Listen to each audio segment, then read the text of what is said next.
If you need to delete a subdomain on Bluehost, you're in the right place. In this video, I'll walk you through the exact steps to remove a subdomain quickly and safely so you can clean up your hosting account without confusion. This is a simple process, but it helps to know exactly where Bluehost hides the setting, especially if you haven't used the cPanel tools in a while.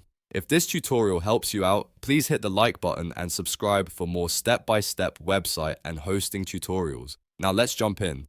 First, log into your Bluehost account using the email and password connected to your hosting plan. Once you're inside your dashboard, look to the left-hand menu and click on Hosting. This takes you into the area where your website files, domains, and server tools are managed. From there, click cPanel. Bluehost may have different dashboard layouts depending on your account and plan, but cPanel is usually where the domain management tools are located. After cPanel opens, look for the Domain section. This is the area that lists your main domain and any subdomains connected to your account. Click Domains to open the full domain manager. Here, you should see a list of all the domains and subdomains currently added to your Bluehost hosting account.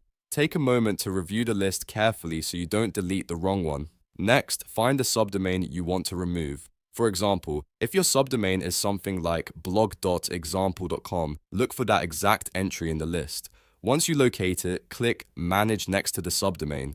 This opens the settings for that specific domain or subdomain. Inside the management options, you should see a Remove Domain button. Click Remove Domain and Bluehost will ask you to confirm the action.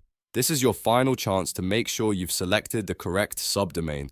If everything looks right, click Yes, remove this domain. Bluehost will then remove the subdomain from your account. Depending on the setup, this may also disconnect it from the files or folder it was pointing to. So if you have anything important stored there, be sure you've backed it up first. And that's it. The subdomain has now been deleted from Bluehost. If you are trying to clean up old test sites, remove unused staging pages, or just organize your hosting account, this should get the job done. If this video helped, make sure to give it a like and subscribe for more easy tutorials just like this one. Thanks for watching, and I'll see you in the next video.